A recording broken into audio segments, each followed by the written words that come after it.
Bonsoir à tous. À la une de ce journal, le transport urbain de masse a été paralysé ce lundi à Yaoundé. Aucun bus n'a circulé dans la cité capitale. Des employés de l'entreprise de transport et équipement collectif sont descendus dans la rue pour dénoncer des mauvaises conditions de travail et revendiquer 4 mois d'arrêt de salaire. Après le blocus, c'est le boycott des séances de questions orales à l'Assemblée nationale. Des députés SDF ont brillé par leur absence au moment où le ministre de la Défense est venu dérouler la stratégie du haut commandement militaire pour lutter contre les assaillants extrémistes dans les régions anglophones. Ce renforcement des mesures sécuritaires a provoqué une polémique avec un communiqué attribué à une autorité administrative. On en parle dans ce journal. Le divorce est désormais prononcé entre Hugo Bross et la FECAFOOT. Le Belge n'est plus le sélectionneur-entraîneur des Lions Indomptables. Son contrat vient d'être résilié 11 mois après avoir remporté la CAN Gabon 2017. Parmi les 7 péchés de Hugo Bross, la FECAFOOT lui reproche son incapacité à qualifier le Cameroun pour la Coupe du Monde 2018, mais surtout d'avoir été incapable d'améliorer le climat social au sein de la tanière des Lions Indomptables. On en parle dans la page sport de ce journal.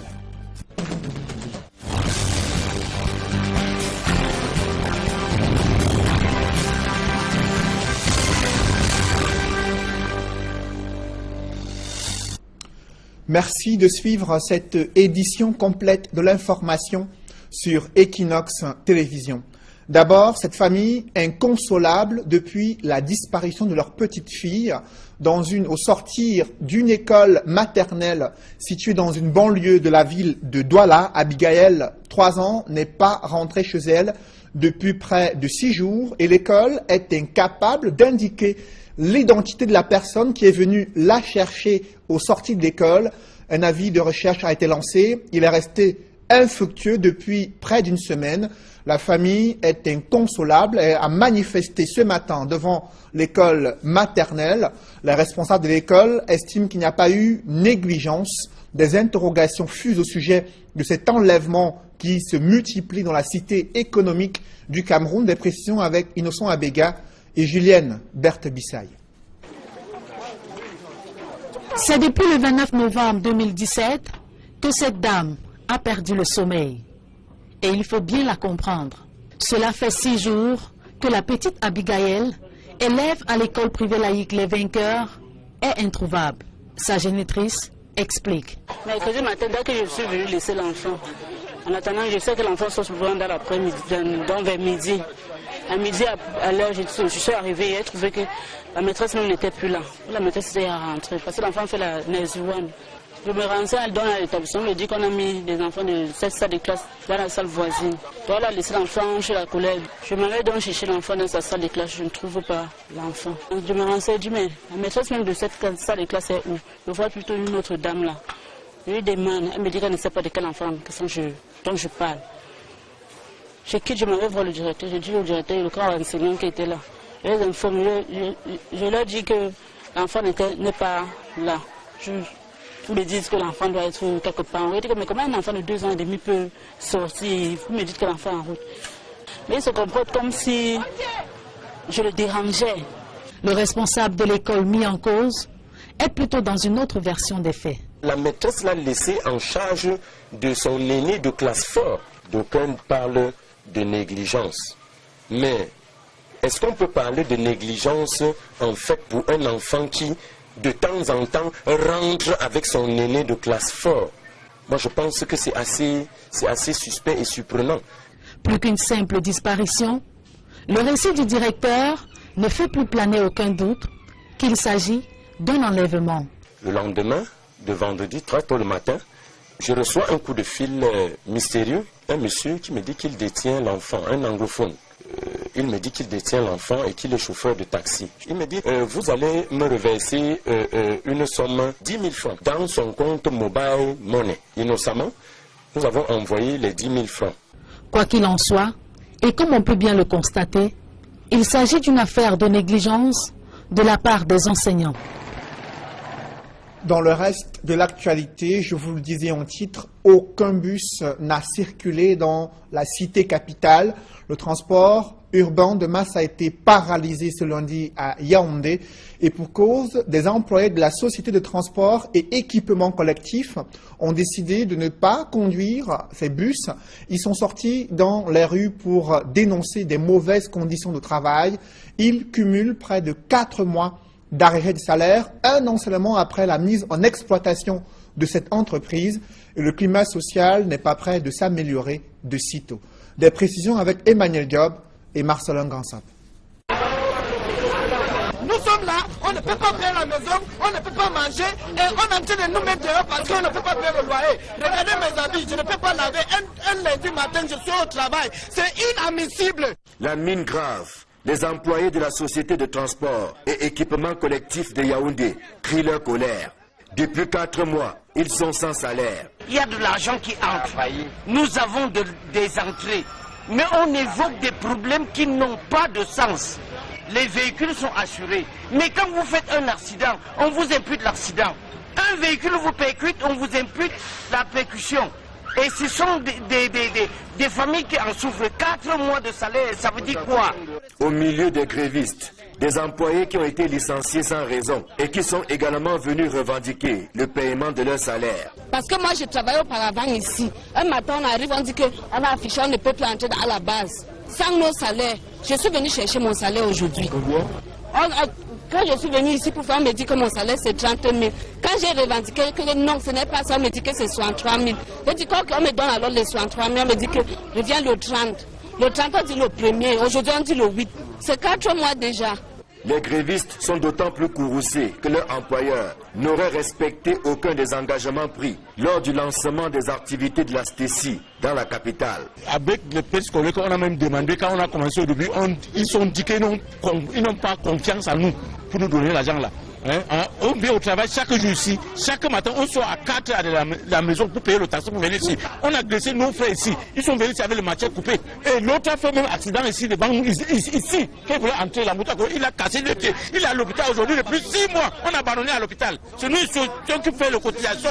Est-ce que c'est normal? Nos tentatives pour rencontrer les responsables de la société se sont heurtées à une résistance farouche de la part des responsables de la sécurité. Malgré l'intervention des grévistes, dont le mouvement d'humeur est pacifique, l'accès au siège de la STECI nous est interdit. Les gardiens nous laissent entendre que les responsables sont en quête de solutions pour que les salaires soient payés vendredi prochain, ce que les grévistes n'entendent pas de cette oreille.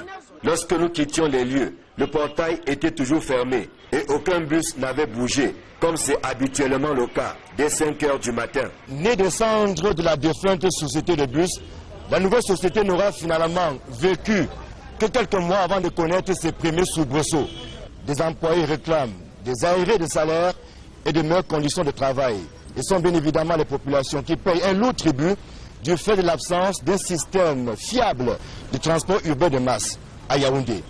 Ici Emmanuel Diop, Marcelin Gansop, Equinox Télévision.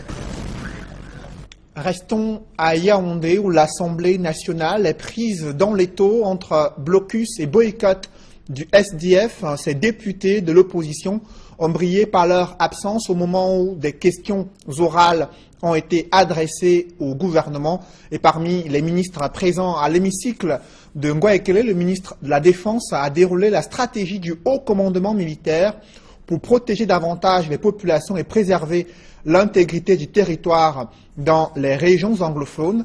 Le ministre des Transports, quant à lui, a évoqué l'état de santé de Camerco devant les députés. Des précisions avec Joël Essenge et Guy Zogo. Le SDF n'a pas fini de manifester son dépit à l'Assemblée nationale. À défaut d'obstruer les travaux de la session en cours, il les boycotte simplement, comme lors de la plénière de ce 4 décembre. Du vrai pain béni pour la Chambre basse du Parlement, qui a alors déroulé concomitamment une séance plénière et le passage des membres du gouvernement devant la Commission des finances. En plénière, 2 faits majeurs ont retenu l'attention. D'abord, l'adoption du projet de loi portant sur la ratification du traité sur le commerce des armes. À cette occasion, le ministre de la Défense a dévoilé au cours de la discussion générale les actions envisagées dans le sud-ouest.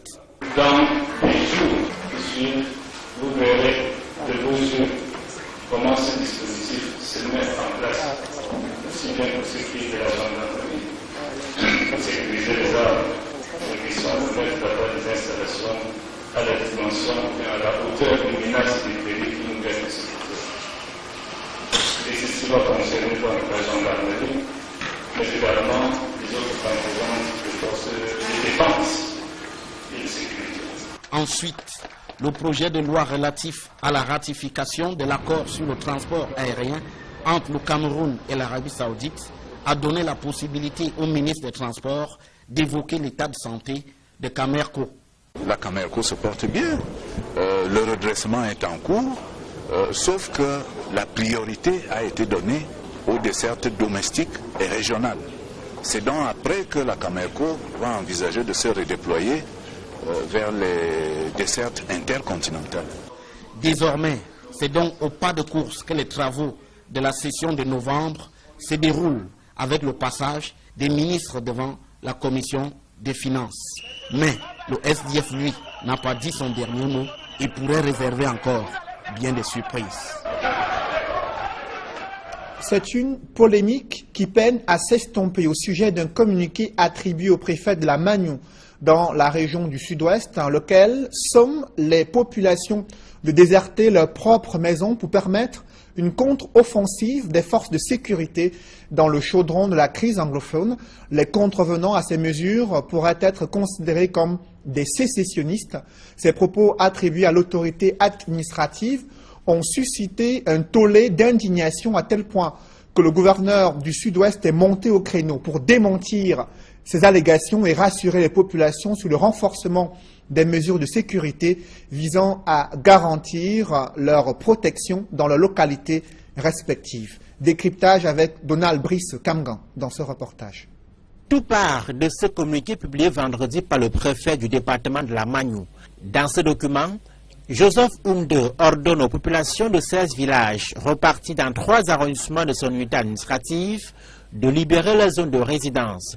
Les raisons de cette mesure ne sont pas mentionnées dans le texte, mais l'acte administratif dont l'application serait immédiate précise que les contrevenants seraient pris pour complices ou auteurs des assassinats dans les rangs des forces de sécurité. Au sein de l'opinion et sur les réseaux sociaux, la décision est abondamment commentée, probablement inspirée par la vague d'indignation. Le numéro 1 de la Magnou indiquera lors d'une intervention sur une radio communautaire locale que sa décision était rapportée avant de rassurer les populations qu'elles peuvent tranquillement vaquer à leurs occupations. Donc, monsieur le préfet, ce que vous dites clairement, c'est que ce communiqué est rapporté dès cette année. Écoutez, oui, ce communiqué est bel et bien annulé. L'autorité lancera un appel à la vigilance en invitant par ailleurs ses administrés à dénoncer toute présence suspecte. Cet appel sera formellement adressé dans un communiqué, texte dans lequel le préfet parle de rumeurs pour désigner l'injonction reçue vendredi par les populations. Le gouverneur de la région du Sud-Ouest remet également en cause l'authenticité de la décision controversée. Ce communiqué est un faux document. Je ne sais pas pour quel intérêt il a été signé, mais dans tous les cas, le préfet de la Magnou, à qui on l'attribue, ne le reconnaît pas. Bernard Okalia Bilay rapporte que le préfet lui aurait confié n'être pas l'auteur du texte polémique. Pour l'ancien préfet du département du Vouri, qui rejette le communiqué de vendredi et qui appelle les populations à une collaboration étroite avec les forces de sécurité, l'on ne saurait faire partie des habitants dont on a pourtant la mission d'en assurer la sécurité. Le gouvernement sort également les muscles pour contraindre des chercheurs d'or à cesser leur activité jugée anarchique et illégale dans le nouvel Eldorado des pierres précieuses situé à Ezeka, dans le Nyong-Ekele. Le ministre des Mines a constaté des désastres environnementaux et des actes de corruption qui ont prospéré durant l'exploitation illégale des ressources minières. Joël Niem et Éric Martial Ndiomo. Matériel de fouille sur la tête, ces orpailleurs exécutent une décision du ministre des Mines, de l'Industrie et du Développement technologique, instaurant un arrêt momentané des travaux. C'est vraiment pertinent pour nous parce que nous venons un peu partout d'ailleurs ici. Nous n'avons pas d'autres activités, hormis de ceci. L'arrêt vraiment, ça va nous pénaliser, mais il faut vraiment qu'ils font quelque chose pour nous. Ernest Ngouaboubou s'est rendu à Ezeka avec la ferme intention de faire respecter le code minier qui régit l'activité des orpailleurs au Cameroun.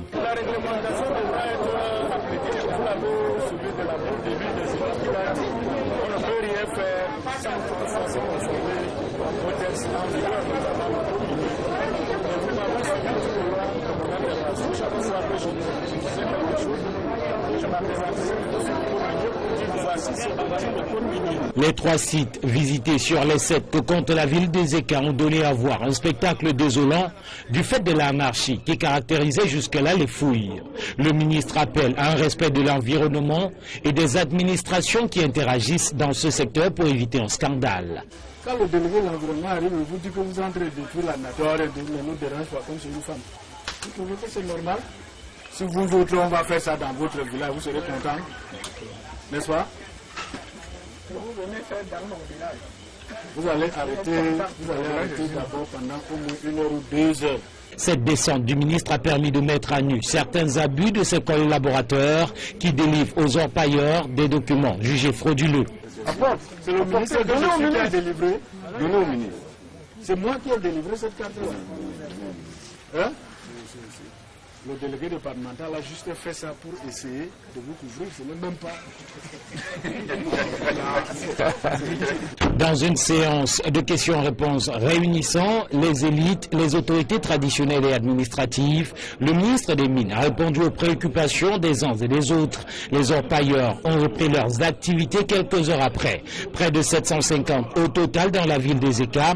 Ils ont jusqu'au 31 décembre prochain pour se conformer à la réglementation. Au-delà de la nécessité qu'il y a pour eux d'obtenir des permis d'exploitation, des questions se posent sur les moyens dont dispose l'État pour assurer un contrôle efficient de cette activité dans le chef-lieu du département d'Union-Ekele. Vous n'avez peut-être pas entendu parler des journées économiques, industrielles et commerciales du Cameroun en Chine. C'est un événement initialement prévu en décembre 2017. Il vient d'être reporté jusqu'en avril 2018. Et pour cause, ces opportunités d'affaires entre le Cameroun et la Chine suscitent très peu l'intérêt des entrepreneurs camerounais, toute chose qui dilue l'engagement de la Chine, qui souhaite désormais ouvrir ces opportunités d'affaires à tout le continent africain. Des précisions avec Joël Essengue et Ike Cyril. C'est un coup dur pour le comité d'organisation des journées économiques, industrielles et commerciales du Cameroun en Chine. La partie chinoise rejette des propositions du Cameroun au motif que très peu d'investisseurs s'intéressent à cet événement. On était environ 237 inscrits et les partenaires chinois ont souhaité recevoir 1000 opérateurs économiques dans tous les secteurs d'activité. Ils sont donc venus pour confirmer l'attente du patronat chinois qui souhaite recevoir le plus grand nombre d'opérateurs économiques. Et face à la faiblesse des participants camerounais, l'événement est désormais élargi à toute l'Afrique. Entre autres raisons pour expliquer cette réticence, l'on évoque le manque de visibilité. Les potentiels partenaires ne sont pas suffisamment informés des tenants et des aboutissants des GCAC. La deuxième difficulté, c'est celle liée à la confiance, parce que les gens se demandent est-ce que ce n'est pas le beau discours des Camerounais de tous les jours. Il était difficile pour nous d'avoir les 100 entreprises à l'ouest. Première conséquence du rejet de la partie chinoise, le report de la date de l'événement. Initialement prévu du 9 au 15 décembre 2017, les journées économiques, industrielles et commerciales du Cameroun en Chine se tiendront plutôt du 15 au 19 avril 2018, le temps pour la partie camerounaise de se réajuster. Avec l'apport de la Chine, nombre de pays se sont développés. On peut citer l'Éthiopie, le Kenya, l'Angola, la Guinée équatoriale et le Nigeria tout à côté de nous. Ce n'est pas parce qu'ils sont plus intelligents que les Camerounais. si nous continuons à raisonner comme ça, on ne fera jamais rien et nous allons rester dans notre petitesse sans pouvoir industrialiser notre pays. Donc c'est à nous d'être efficaces dans la négociation et de savoir comment tirer le plus grand profit dans cette coopération avec la Chine. L'opération de Cham est de nouveau lancée. Une réunion d'information et de sensibilisation de potentiels partenaires s'est tenue à Yaoundé avec la participation très remarquée d'une délégation venue de Chine. Toujours dans ce chapitre économie, après avoir pris l'engagement au sommet Union africaine-Union européenne d'accroître les investissements pour créer plus d'emplois décents pour la jeunesse africaine, le président de la République du Cameroun participant à ce sommet est déjà sous pression. Des jeunes exigent que Paul Biya change de paradigme pour mettre sur pied des politiques publiques destinées à la promotion de la jeunesse camerounaise dans la vie socio-économique du pays. Mitterrandam, François Dikoumé et Kate Diarra.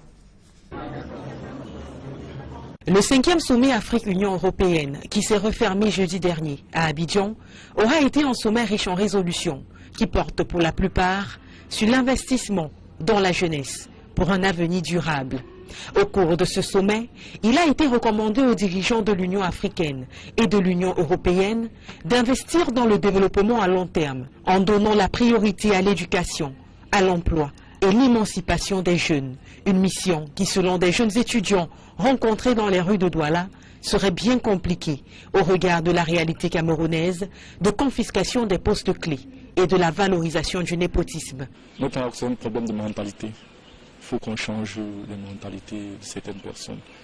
Et puis si le président doit aussi voir les gens qui s'entourent, son entourage, essayer d'être un peu plus sur le terrain, quoi.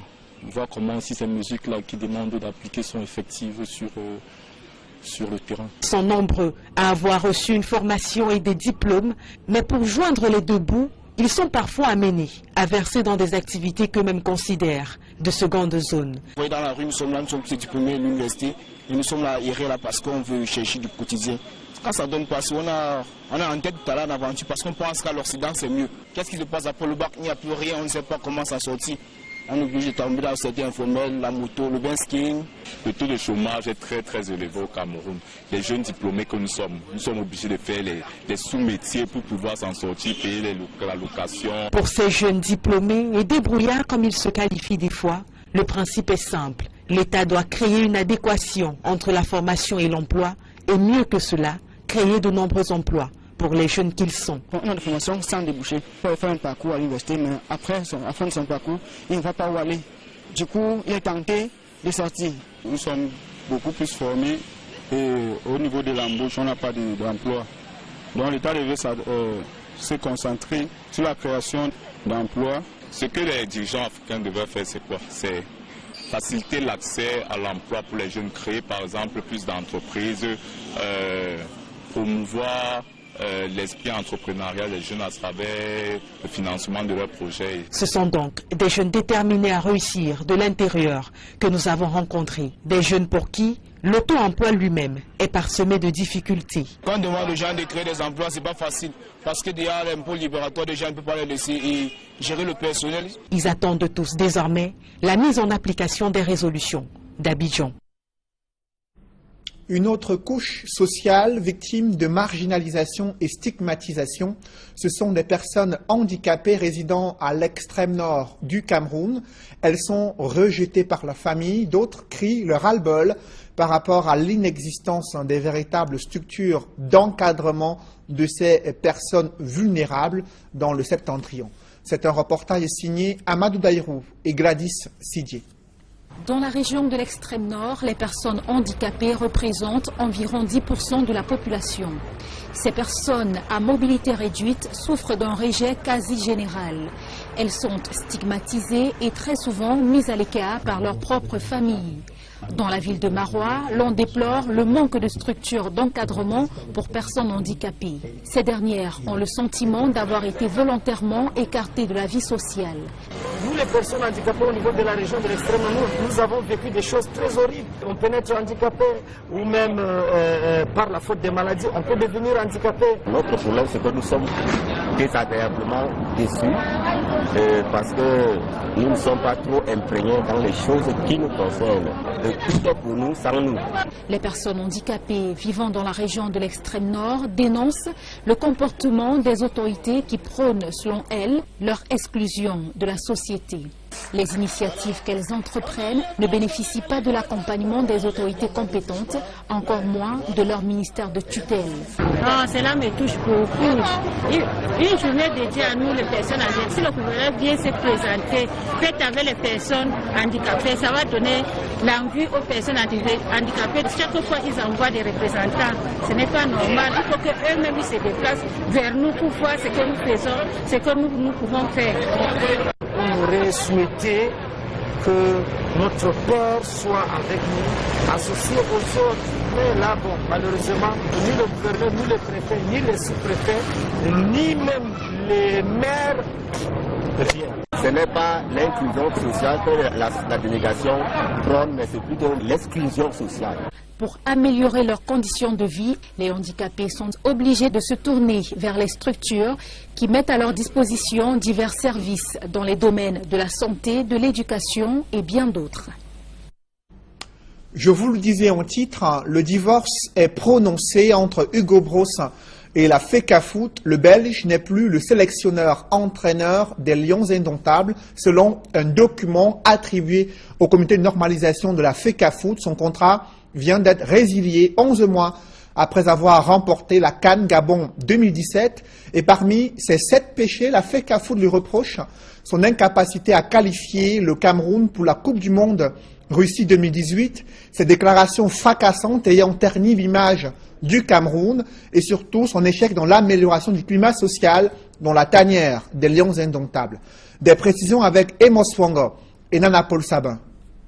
À 2 mois de la fin de son contrat au poste d'entraîneur en chef de l'équipe nationale féminine de football, Hugo Broos a appris que son bail ne sera pas reconduit. Les 5 membres du comité de normalisation de la FECAFOOT qui ont acté le départ d'Hugo Broos expliquent dans un communiqué que le technicien belge est remercié parce qu'il n'a pas respecté plusieurs de ses engagements, à savoir, entre autres, la qualification des Lions Indomptables à la phase finale de la Coupe du Monde Russie 2018 et l'obligation de résider au Cameroun pour suivre de manière assidue les compétitions locales. En dehors de ces manquements contractuels, le comité de normalisation de la FECAFOOT reproche au technicien champion d'Afrique 2017 ses déclarations fracassantes contre ses joueurs en conférence de presse ou pendant le scandale baptisé Bruxelles Gate survenu lors d'un stage des Lions Indomptables en Belgique. Selon les responsables de la FECAFOOT, les écarts de comportement du désormais ex-entraîneur des Lions Indomptables ont porté un grave préjudice à l'image du Cameroun et installé un climat délétère au sein de la tanière des Fauves, au point d'amener plusieurs joueurs importants à ne plus répondre aux convocations en sélection nationale. Ainsi s'achève une aventure qui avait pourtant bien commencé par un brillant parcours dans les éliminatoires de la CAN 2017 et le sacre au Gabon lors de la phase finale. Avec un bilan de 8 matchs gagnés, 6 défaites et 14 nuls, et surtout un trophée de champion d'Afrique, Hugo Broos restera comme l'un des techniciens ayant marqué à sa manière l'histoire du football camerounais. Précisons que cette résiliation du contrat n'a pas été confirmée officiellement. Et au sujet de cette décision du comité de normalisation de la FECAFOOT qui met un terme au contrat de Hugo Broos, il faut noter que le document comportant cette décision s'est retrouvé dans les réseaux sociaux alors qu'il était destiné au ministre des Sports et de l'Éducation physique. Selon une source au sein de la FECAFOOT, cette source précise également que l'avis du ministre reste déterminant pour la confirmation de la résiliation du contrat de Hugo Broos, entraîneur-sélectionneur des Lions Indomptables. Son passé est-il en train de le rattraper? Une plainte est annoncée contre Tombi Aroko Sidiki. C'est une décision de l'Assemblée générale de l'Association des clubs de football amateurs du Cameroun. Les présidents de clubs accusent l'ex-président de la FECAFOOT d'usurpation de titres, de violation des textes et règlements qui régissent le football camerounais. Élisée Bogba et Ike Cyril. Après sa déchéance à la tête de la Fédération camerounaise de football, les ennuis ne sont peut-être pas finis pour Tombi Aroko Sidiki. Réunis en assemblée générale au palais polyvalent des sports de Yaoundé, l'association des clubs de football amateurs du Cameroun décide de porter plainte contre l'ancien président de la FECAFOOT pour usurpation de titres et violation des textes et règlements régissant la Fédération camerounaise de football. Nous avons également tablé sur la question de l'usurpation que nous avons vécue au niveau de la Fédération camerounaise de football, où pendant 23 mois, les activités ont été entretenues par des bureaux, tant au niveau national que dans les démembrements, qui étaient illégaux. Et là-dessus, l'Assemblée, qui a un grand attachement sur le respect de l'ordre statutaire, a bien voulu que les textes soient respectés. Et pour cela, mandat a été donné à un avocat pour suivre la question au niveau de la CCA. Il y avait du beau monde au Palais polyvalent des sports de Yaoundé. Près de 300 présidents de clubs ont pris part aux travaux de l'Assemblée générale de l'Association des clubs de football amateurs du Cameroun. De là à penser que l'on prépare déjà les prochaines échéances électorales à la FECAFOOT, il n'y a qu'un pas. Pourtant, les présidents de clubs disent qu'il n'en est rien. Une fédération, c'est d'abord les clubs amateurs. C'est la base de tout football dans le monde. Les visées ne sont pas électoralistes. Ces visées, les visées actuelles d'aujourd'hui sont purement d'ordre corporatiste. Il s'agit de mobiliser les présidents de clubs et de les amener à savoir défendre leurs intérêts. Mais comment éviter alors le sujet sur les élections à la Fédération camerounaise de football, dans la mesure où, sur le plan personnel, des ambitions peuvent naître? Tout le monde a des ambitions, mais moi si je vous dis que je n'en ai pas, vous ne me croirez peut-être pas. Mais écoutez, pour le moment, moi je regarde, on va voir à quel niveau mon ambition peut être au niveau départemental, le département de la Benoué, au niveau régional, ou peut-être, il n'y a pas que, les gens font comme si à la FECAFOOT, il n'y a qu'un seul poste, celui de président. C'est pour ça qu'on a demandé au comité de normalisation de faire les textes pour corriger les défauts structurels de notre foot. En attendant que le processus électoral soit lancé à la FECAFOOT, l'Assemblée générale du week-end dernier a débouché sur une recomposition du bureau de la CEFAC, désormais constitué de 18 membres. Henri-Claude Mbala-Ongolo est reconduit au poste de président. Akwe Epie Domingo est maintenu à la trésorerie générale. Mais l'on note les entrées de Céline Eko comme conseillère, Oufren Seke à la cellule de communication et autres François Ndévim Bengue comme l'un des vice-présidents. Et vous le savez, le Cameroun, éliminé de la Coupe du Monde Russie, de la participation à cette Coupe du Monde Russie 2018, soutiendra les 5 équipes africaines de football engagées dans cette compétition internationale. Et à l'issue du tirage au sort, le Nigeria apparaît comme l'équipe la mieux placée dans sa poule pour espérer se qualifier pour le second tour de cette compétition prévue en Russie en 2018. Éclairage avec Emos Fanga et Hervé Kemnier. Parmi les ambassadeurs de l'Afrique au Mondial Russie 2018, seul le Sénégal est tombé dans une poule relativement à sa portée. La poule H, composée de la Pologne, de la Colombie et du Japon, les Lions de la Teranga du Sénégal, sauf erreur de parcours, ont des arguments à faire valoir dans ce groupe H. À vue d'œil, on a tendance à dire que c'est le groupe le plus facile, mais vous savez, en matière de football, il n'y a rien qui est facile. Il s'agit d'une Coupe du Monde, 32 meilleures équipes au monde, donc tous les matchs seront disputés, tous les matchs seront difficiles. Je crois que pour le Sénégal, ça faisait 15 ou 16 ans qu'on n'était pas revenu à cette Coupe du Monde. Donc cette génération l'a fait. C'est important pour eux de continuer à progresser, c'est important pour eux de continuer à gravir des paliers. Ils l'ont fait à la CAN, ça faisait 11 ans que le Sénégal n'était pas sorti des poules. Et aujourd'hui, 15 ans après, ils reviennent à la Coupe du Monde. Donc je pense que c'est un groupe qui va être difficile. Voilà, donc le Pologne, on connaît. La Colombie, ils ont l'habitude de ces grandes compétitions. Chaque Coupe du Monde, ils sont présents. Le Japon, il y a un travail quand même qui se fait. Donc nous essaierons en tout cas de venir ici avec nos armes, défendre les couleurs de notre pays. Le Maroc, logé dans la poule B, peut survoler le match contre l'Iran, mais aura du pain sur la planche face à 2 mastodontes du football mondial. Les champions d'Europe en titre, la Seleção du Portugal de Cristiano Ronaldo, et les champions du monde 2010, la Roja d'Espagne. On a hérité d'un groupe très difficile, avec le champion d'Europe en titre, le Portugal, l'Espagne, qui je pense était dans ce pot numéro 2 l'équipe à éviter, mais avec tout le respect qu'on a pour les autres équipes qui étaient dans ce pot, et puis l'Iran. Donc Après 20 ans d'absence, le Maroc retrouve un groupe difficile.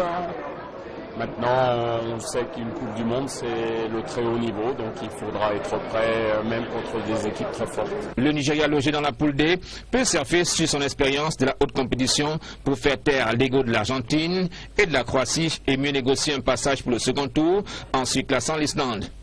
8e de finaliste en 2014 au Brésil, le Nigeria, vu la qualité de son effectif, peut faire mieux qu'une place en 8e de finale. Le Nigeria est le meilleur espoir d'une place au second tour pour le continent africain. Quant à la Tunisie, qui a hérité de la poule G, le retour au mondial ne sera pas aisé face à l'Angleterre, la Belgique et Panama. Enfin, les pharaons d'Égypte, logés dans la poule A, en compagnie du pays organisateur, la Russie, de l'Arabie Saoudite et de l'Uruguay, peut se remettre au génie de Mohamed Salah pour franchir le premier tour du mondial Russie 2018. Ces dernières nouvelles dans la tanière des Lions indomptables concernant le sort réservé au sélectionneur-entraîneur Hugo Broos et bien d'autres seront décryptées juste après ce journal dans le cadre de l'émission 100% foot présentée par Étienne Pascal Azégué. Mesdames, messieurs, c'est la fin de ce journal. Merci de l'avoir suivi. Je vous souhaite une bonne soirée sur Equinox Télévision.